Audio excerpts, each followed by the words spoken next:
Here's a question for you. When was the last time you got to see your GP face-to-face, and how easy was it to get an appointment? Well, we're told, Matt Hancock saying now that we're in a better situation with the pandemic, we should be able to get to see our GPs face-to-face.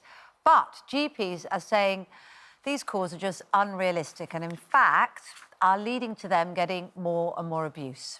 Well, it's interesting because we asked you what you thought. We've had some really interesting points made, and I think that this one from Spencer on Twitter sort of sums up, if you're feeling uneasy about being triaged over the phone, for example, it's this sort of situation that I think we're all worried about.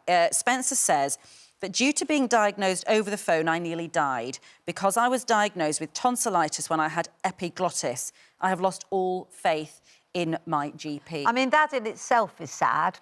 We've got Hilary here. That in itself is very, very sad, isn't it? Because they've lost faith in their GP. Yeah, this is a medico-legal nightmare, and it is affecting the doctor-patient relationship, which has always been very strong. Doctors would love to see every patient, face-to-face if they could. However, it's an impossibility. Each GP has so many patients on their lists to look after that they would be open 24/7 without any sleep. Yeah. And I mean, the problem they just have to decide which ones are going to be seen urgently and which ones are going to be seen in a day or two's time, and which can be talked to on the phone. But inevitably, you're going to miss some diagnoses by doing that. OK, well, look, the problem is that we're getting calls. We know that you feel like this at home. There's a question about whether the GP service is satisfactory. Not yours personally, Hilary, which always everyone's delighted with. So joining us now, as well as Hilary, to discuss this is Dr. Kat Patel, who says her GP practice will not be going back to face-to-face until it is safe to do so, despite the new NHS guidelines.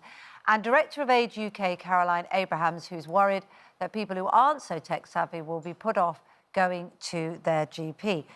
So let's come to you, first of all, Dr. Kat Patel. First of all, there's the issue that Hilary's highlighted of the fact that, you know, there just aren't enough hours in the day, and for some people, the virtual situation has proved very effective.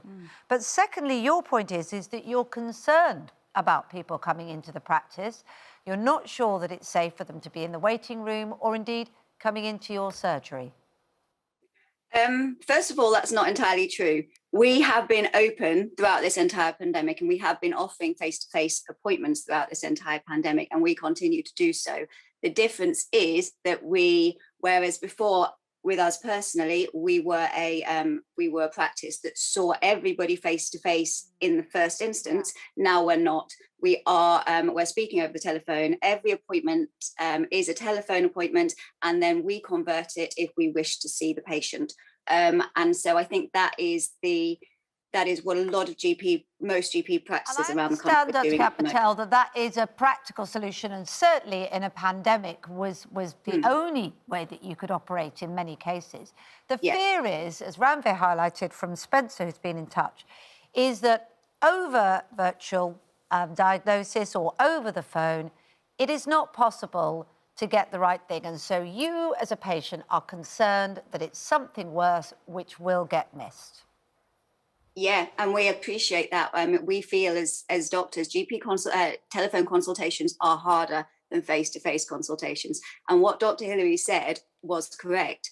We, as a practice, much prefer seeing patients face-to-face. That is what we would like to do in an ideal world, see everyone face-to-face. But at the moment, it's not safe to do so because of practical concerns. So our challenge is identifying those patients that require an examination and bringing them in. And so converting that telephone appointment to a face-to-face appointment. I mean, for us personally, we have small premises. And so if everyone were just to turn up for a face-to-face appointment, and then we wouldn't be able to socially distance in the waiting room, the corridor is narrow, there would be concerns about people. There would be concerns about safety. And if we were to get an outbreak of COVID because of the way that we were practicing, then that would be on our heads and we would be responsible. Oh, there's a slight moment there.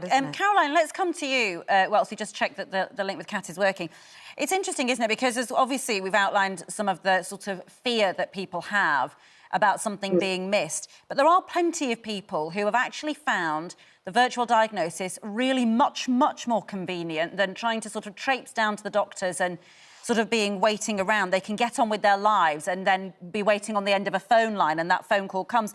Natasha says that she found it much easier. Emma says that she sent pictures of her 3-month-old baby's skin. It was diagnosed with eczema. It was all fine. Somebody else has said here that that they found it much easier ringing at 8:30 than sort of trying to get a face-to-face appointment, in which case you're waiting for hours for someone to give you that appointment.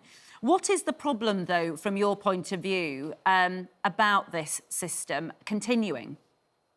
Yeah, you're right. I think for some people it's working fine. And if you're online, if you're tech savvy, if you're good of hearing and you can manage a telephone consultation, if you know pretty sure what's wrong with you and you know what you want from the doctor, I think all that probably can work really well, and you can get even a better service than you were getting before the pandemic. And the difficulty is for all those people for whom that doesn't apply. It might be you're an older person who's hard of hearing. It might be you're definitely not online, or you just use your iPad for a few things, but you're not used to writing in for a written consultation. It may be you have literacy problems and you can't write things down, or it may be that actually the thing you'd really want to say if you were having a face-to-face appointment is the thing you mentioned as you leave the room. And we hear GPs say that a lot, but it's difficult sometimes for people to face up about what it is they really are worried about. It may be a mental health problem, for example. So I think it's fine, but we need a balance. Going forward, when we come out of the pandemic, it'll be different than we all hope. Life can begin to return to normal. We need a balance so that if people are happy with it, an online or telephone consultation, that's fine. But there are some people who definitely will need. I mean, I think that's the problem, isn't there, Dr. Kat Patel, is that you're trying to do the best for the most people, but within the group of the others, serious problems could occur, and that then makes the whole service, which is meant to be doing the best for everything, flawed. I think you've got to take each case as an individual. So where I work, we have a very elderly demographic, and so those considerations, about them not being so tech savvy, etc., are very, very relevant, and we do need to consider them. We offer telephone appointments. Obviously, we can sometimes convert that to video appointments, but then only if someone's got a smartphone. People can book online, but then there's lots of elderly people that can't, and so we do have other means for ensuring that their access is just as good. Obviously, appointments can still be made over the phone, and they are, they can access the care just the same as anybody else can. Will offer. I was going to say, just finally, I mean, do you feel that that even if something was easily diagnosed over the phone, that there is a sense from certain of your patients or others who feel that actually, hang on a minute, I pay my taxes, I've always seen my doctor face to face, I want my service? Yes, I mean, where we are, we haven't seen a huge amount of that actually, but I'm definitely hearing that that's a lot of the case. There is a sense of entitlement from patients about what they expect from their service, and I think for the most part, our patients definitely appreciate why we're working the system that we are doing. I think at the moment, obviously, as the rates of COVID have reduced, people do feel a little bit differently. They're like, well, why aren't you getting back to normal? And we saw it actually before the second wave as well, where people were starting to demand a face-to-face service. So why can't I come in? And we were just saying, at the moment, we still don't feel that it is safe to do so. If we need to examine you, we will call you in. It is difficult sometimes to make that diagnosis over the phone, and every GP is different, but that is why a lot of us will have quite a low threshold for bringing people in. And access in general at the moment is really difficult because demand is up so much, on 20% on what it was this time last year. And so, that does make it tricky. Challenging times.